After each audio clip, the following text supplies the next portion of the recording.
Universitas 11 Maret.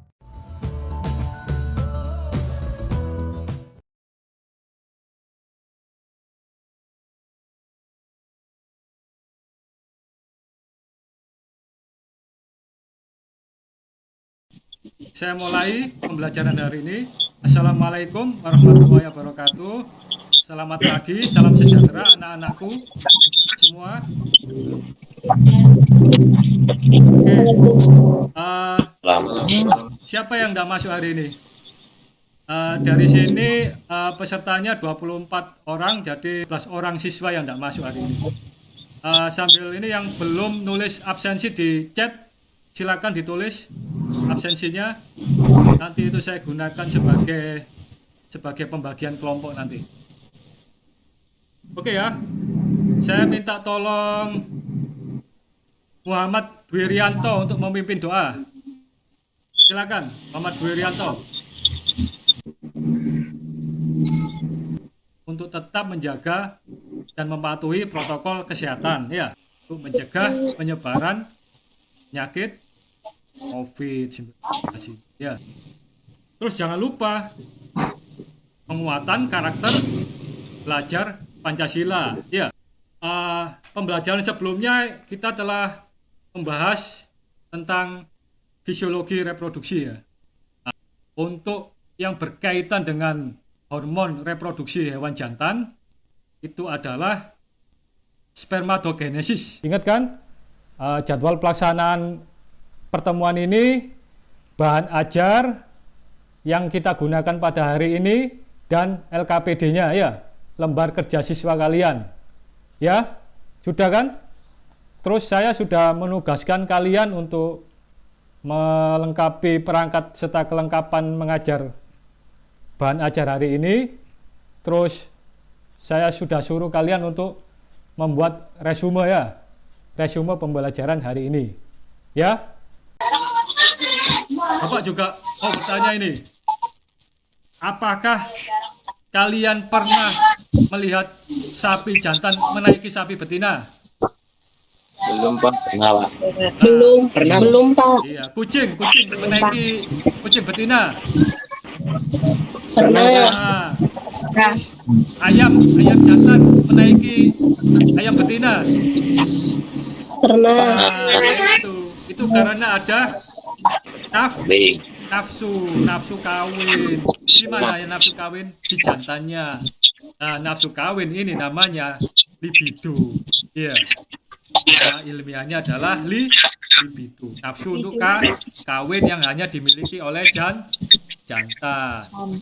Kalau betina apa? Birahi. Ya. Betina birahi. Ya. Paham di sini? Ya. Oke. Tujuan pembelajaran ini adalah kalian dengan kegiatan membaca bahan ajar, kalian dapat mengidentifikasi atau mengetahui kelenjar penghasil dan fungsi hormon reproduksi sapi jantan yang tepat. Terus nanti kita akan melakukan diskusi sehingga kalian dapat mengaitkan atau menghubungkan mekanisme kerja hormon-hormon reproduksi hewan jantan. Terus nanti juga setelah diskusi kalian akan bisa membuat skema cara kerja hormon reproduksi hewan jantan dengan baik.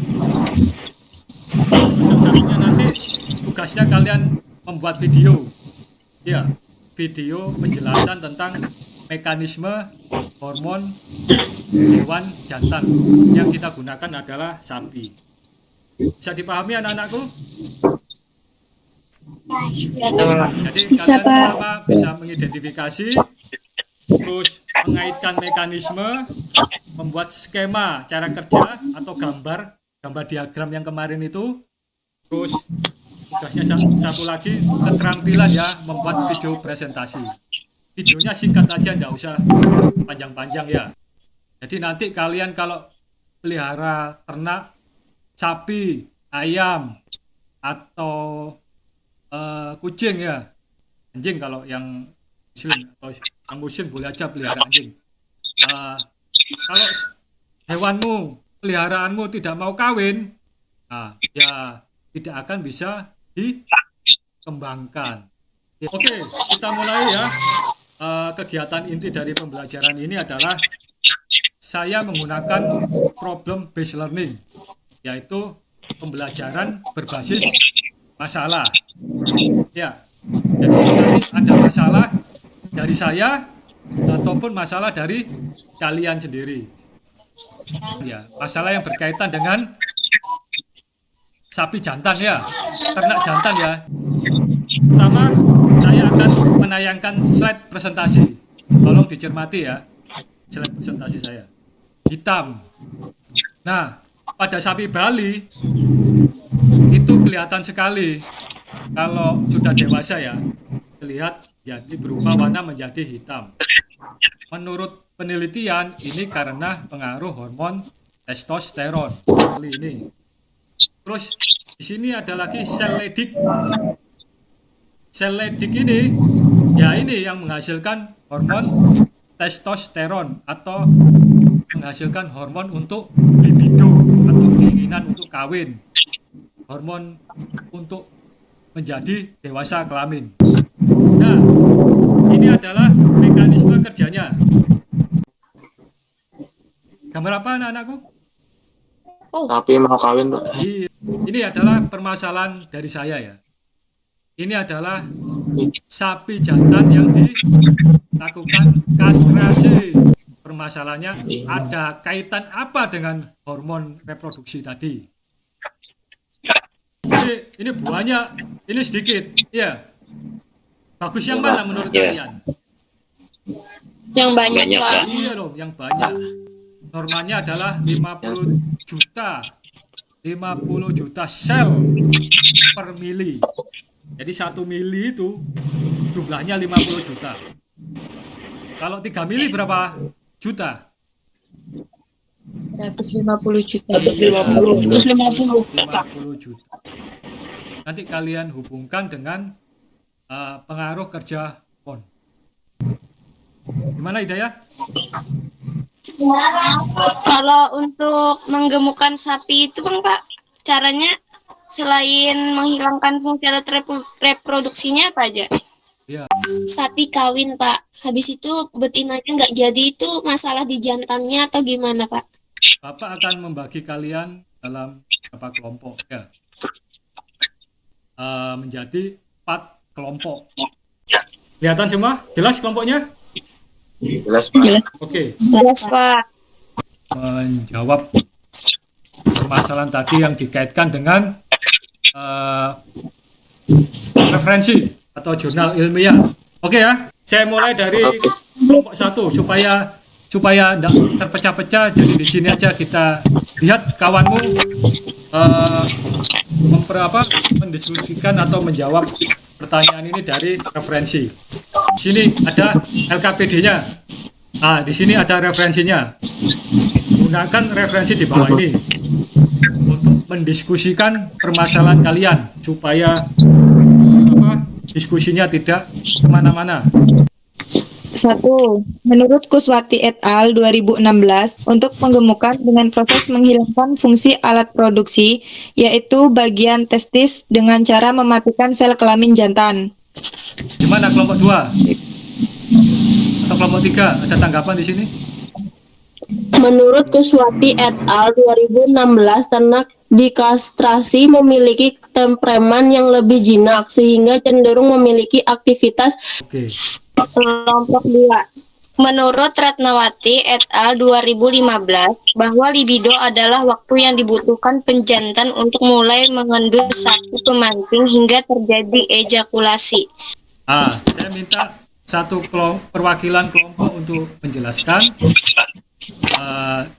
permasalahan yang tadi, rangkuman dari permasalahan dan skemanya tadi. Kesimpulannya, sapi jantan dengan jumlah sel spermatozoa yang tidak layak digunakan sebagai penjantan, kondisi tersebut bisa disebabkan oleh gangguan hormon testosteron. Oke. Terus apa lagi? Testosteron merupakan hormon kelamin jantan yang dihasilkan oleh testis dan bisa disebut dengan androgen. Fungsi testosteron di samping dapat meningkatkan libido, juga berpengaruh terhadap kesanggupan ternak jantan untuk ereksi dan ejakulasi. Libido, ereksi, dan ejakulasi merupakan tanda bahwa sapi tersebut sudah mencapai masa pubertas. Karena sapi jantan dikastrasi, maka tidak dapat reproduksi hormon testosteron, sehingga tidak ada lagi libido pada sapi jantan. Kerugiannya, sapi jantan tidak ada keinginan untuk kawin. Keuntungannya, sapi jantan menjadi lebih jinak, konsumsi pakan meningkat, sapi cepat gemuk, dan kualitas daging lebih baik. Oke. Sip. Positif feed adalah reaksi dari hormon untuk menstimulasi kelenjar mensekresikan hormonnya panah biru. Kelenjar hipotalamus mensekresikan hormon GnRH untuk merangsang hipofisa anterior pituitari mensekresikan hormon FSH dan LH yang kemudian bekerja pada organ testis. 1. Hormon FSH bekerja pada sel Sertoli untuk memproduksi sel spermatogonium yang merupakan cikal bakal spermatozoa. 2. Hormon LH bekerja pada sel Leydig untuk merangsang produksi hormon testosteron. Negatif feedback reaksi dari hormon untuk menstimulasi kelenjar menghentikan sekresi hormonnya. 1. Jika kadar hormon testosteron optimal, hormon testosteron tersebut akan memberikan stimulus pada kelenjar pituitari agar tidak mensekresikan LH. Kesimpulan apa yang kita peroleh dari materi ini? Kalau sudah dicukupi kandungan gizi padanya, sapinya bisa ya, paling bagus ya dikastrasi itu lebih cepat. Itu contohnya di peternakan di Australia, di luar negeri itu sapi jantan yang digemukkan dilakukan kastrasi, dipotong testisnya supaya makannya banyak, tidak berkelahi sama pejantan yang lain, ya kan? Terus jinak, akhirnya dagingnya lebih enak, empuk daripada sapi yang tidak dikastrasi. Pak, mau bertanya Pak. Oke. Kalau hormon testosteronnya banyak tuh sapi jantan tuh lebih sering nggak berkelahi ya Pak? Ya benar. Karena online keterampilannya bikin video. Oke. Iya, Pak. Biasanya balai inseminasi buatan yang menghasilkan semen beku sudah menghitungnya. Pertemuan selanjutnya kita akan membahas hormon reproduksi hewan betina. Ya. Itu nanti kita lakukan secara gimmick juga. Oke. Teman hari ini selesai. Jangan lupa ya, kerjakan KPD ini ya. Jawaban pertanyaan dari KPD tadi, diskusi kita tadi. Sebelum kita mengakhiri pembelajaran hari ini, marilah kita berdoa.